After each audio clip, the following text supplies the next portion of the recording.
Time for a look at the day's top business news. Brian is with us here on set. Brian, looking at those images, fancying a go, weren't you, Brian? Starting with the proposed merger between European car makers Fiat, Chrysler and Renault as the automobile sector kind of rides a wave of consolidation, Brian. Indeed, rolling cheese to rolling steel here, Stuart. The board of French automaker Renault is set to decide by early next week whether or not to proceed with Fiat's merger plans that would create the world's third largest car company by volume.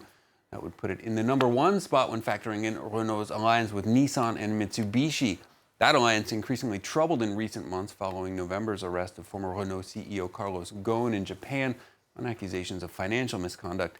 Well, Fiat says the proposed new partnership with Renault would save €5 billion a year on investments and sourcing without closing factories or cutting jobs. But such cost savings in the auto industry usually do involve layoffs, and French unions are worried. We know that when there is a talk of merger, when we are talking of synergy, that generally means layoffs. We already lived through this with Renault and Nissan.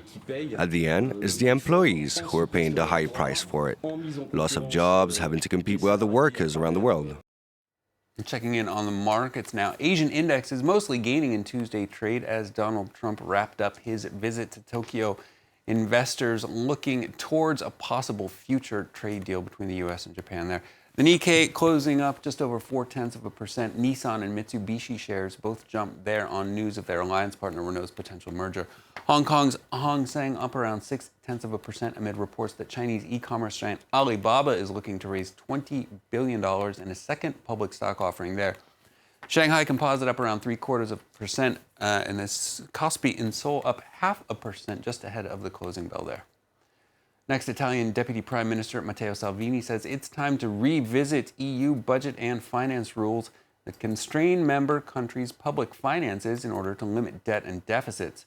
Salvini's populist government is pushing for deep tax cuts and higher public spending to kickstart an Italian economy that's seen negative growth in 2 of the last 3 quarters. The European Commission is expected to launch disciplinary measures against Rome in early June over Italian deficit projections that break a deal between the two reached late last year. After the victory of his right-wing League party in Italy's EU election, Salvini says he's ready for whatever comes. We are waiting for this letter.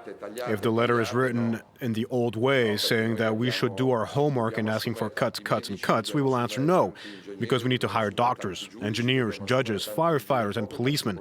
We have to fix schools, gyms, hospitals, and roads, and to do so, we need to spend the money that the Italians give us by paying taxes. Well, it's the year of the pig in the Chinese zodiac calendar, but so far not been so lucky for the country's pork industry. A severe outbreak of African swine flu has decimated China's hog population. Millions of the animals have been lost either to the disease or to culls in an attempt to stop its spread. That pushing up prices globally as demand outstrips supply. Ellen Gainsford reports. In France, slices of saucisson are a culinary delicacy, but people will soon be paying more for their pork. The prices of all these saucissons are going to go up.